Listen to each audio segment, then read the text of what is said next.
হাওড়ার আমতা সেখানেও প্লাবনের আশঙ্কা, জল ঢুকে সেখানে প্লাবিত তিনটি গ্রাম। এই মুহূর্তে একেবারে ড্রোন ভিউ দেখাচ্ছি আপনাদেরকে, উপর থেকে দেখতে পাচ্ছেন যে একাধিক জায়গায় এই মুহূর্তে জল থই থই অবস্থা। প্রসেনজিৎ রয়েছে আমাদের সঙ্গে সরাসরি। প্রসেনজিৎ, যেভাবে এই গ্রামগুলি জলে প্লাবিত হয়েছে, মানুষজন তো সমস্যায় পড়েছেন, প্রশাসনিক কি কোনো রকম সাহায্য তারা পেয়েছেন, কি জানিয়েছেন তারা?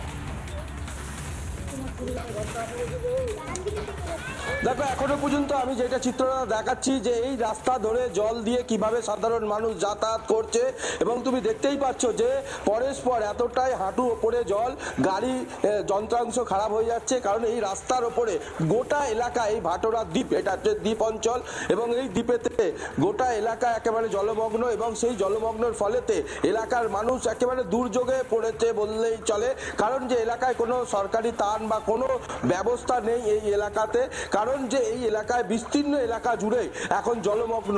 চাষের জমি তো ক্ষয়ক্ষতি হয়েছেই, তারা এখানে কোনো রকমের চাষ করতেই পারেন না, কারণ যে এই বর্ষার পরে এখানে কোনো রকম চাষবাস হয় না, চাষাবাদ একেবারেই বন্ধ, এবং যে কোনো মুহূর্তে মানুষের কিন্তু দুর্যোগ রয়েছেই। এবং তার পাশাপাশি এই রাস্তা ধরে বা এই জল একেবারে নদীর কূলে বাস, দুঃখ চিরমাস এই এলাকার মানুষদের। আমি বেশ কিছু মানুষ কাকুরা আসছেন, আমি একটু জিজ্ঞাসা করব কাকুদেরকে যে দাদা, কাকু এই রাস্তা ধরে আসছেন কতটা অসুবিধা হয় প্রতিনিয়ত? হ্যাঁ, অসুবিধা তো এই বর্ষাতে বৃষ্টিতে খুব অসুবিধে হচ্ছে।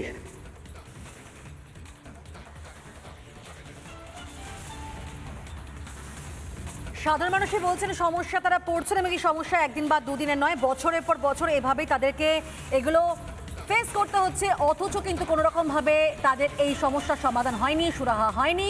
দেখতে পাচ্ছেন সেই ছবি, হাওড়ার আমতায় প্লাবনের আশঙ্কা, জল ঢুকে প্লাবিত 3টি গ্রাম। এই ছবি থেকে নজর থাকবে।